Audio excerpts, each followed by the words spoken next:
This interview is being conducted for the Veterans History Project at the Library of Congress. My name is Marley Berman, calling from Alto, Michigan, and I am interviewing my cousin Chase Coney, who lives in Fort Sill, Oklahoma. He was born on April 6, 1988. He is a drill sergeant in the U.S. Army and has been serving consistently since October 2009. He served in the Operation Enduring Freedom, and his highest rank is a staff sergeant. So, can you explain what you do for a staff sergeant, like what your responsibilities are? My responsibilities as a staff sergeant would be to mold and mentor the younger enlisted. That means the fresh trainee or the fresh soldiers that have just come in. But also at a staff sergeant level, I'm at a more of a management level, managing different teams and putting them together. Do you find it difficult, or is it pretty easy? There are some difficult times, but it is very rewarding once everything comes together and everybody starts working well as a team. It helps create the mission and to be able to accomplish the mission efficiently. Does everyone get along pretty well, or do you have to sometimes, break it up? No, everybody gets along pretty well for the majority of the part. There's always discrepancies because we're human beings, but at the end of the day, I would say 99% of the time we all get along fairly well. That's good. And I was wondering where you were born and how many siblings do you have? I was born in Arlington, Texas, and I have one younger sister. All right. And what were you doing before you entered the service? I was doing just random jobs that didn't have any goals or life accomplishments to go with them, and that's one of the reasons why I enlisted in the Army. All right. And do you have any other family members who served in the military? My grandfather served in the Marines. He was in the Korean War. All right. Well, did that have any impact on you that made you also want to enlist in the Army?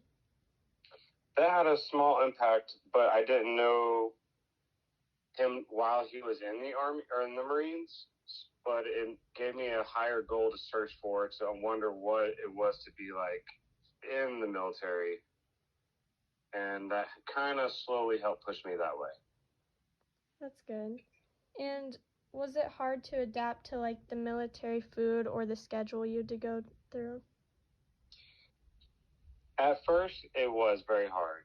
But after a while, and after so many years of just doing it every single day, it becomes the normal thing for me. I'm very well adapted and versatile in my hours and the things we have to do at work. And what would you say was the hardest thing to adapt to? The hardest thing to adapt to in the military would be losing out on family time. Yeah. Losing out on the weekends. Sometimes you have to work, or the late evenings when your kids have soccer games or something. That would be the hardest thing to adapt to for me. Mhm. And how did you stay in touch with your family and friends back home?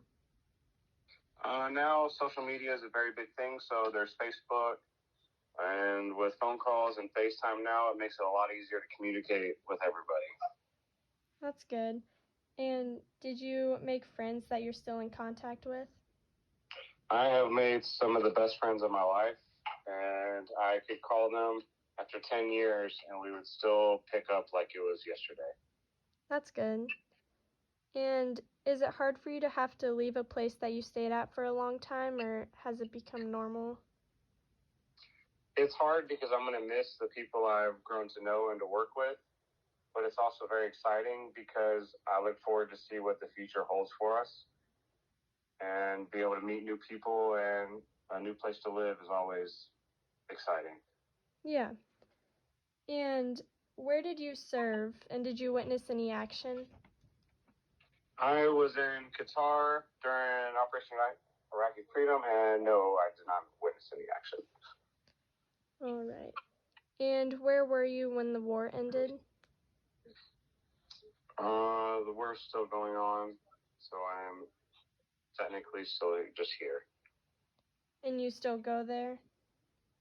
Yes, they still send some troops there, not as many as before. Afghanistan has ended, but Iraq is still happening, and they still having rotations to Korea.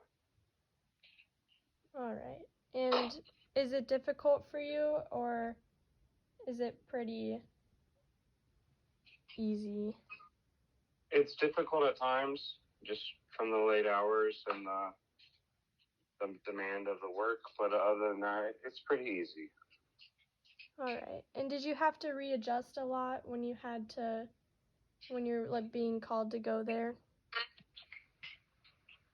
No, there wasn't so much readjusting because we had already planned and practiced and prepped for going there. So it made it very easy to get there and be adjusted for everything. So you were prepared for everything? Yes, not just me, but as a group too, everybody we work with. We're all prepared for what was to come. And what did y'all do to prepare for it?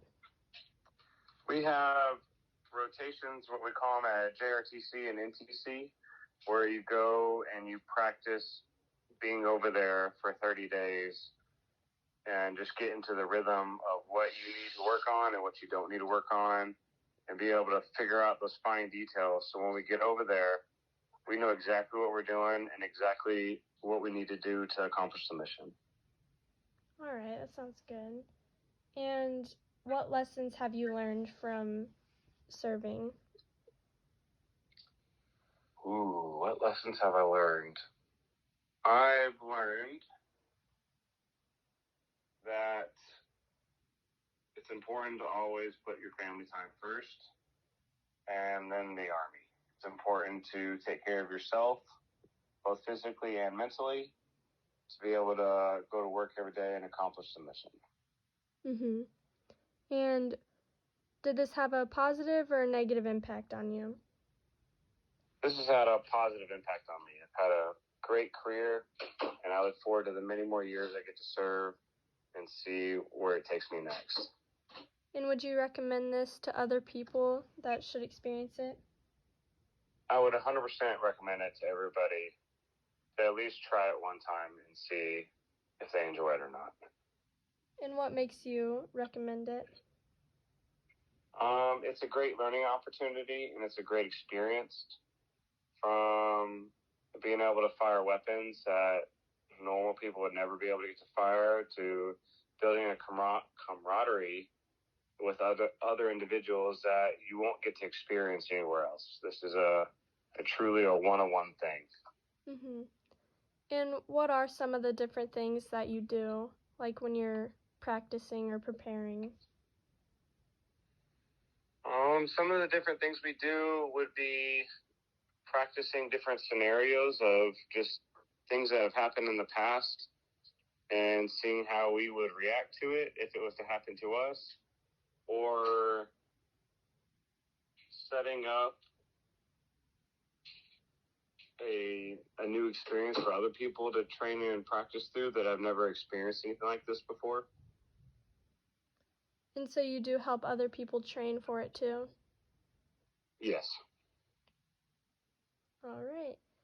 So you would say this is overall a positive impact and you would recommend it to other people? I would 100% recommend it to everybody.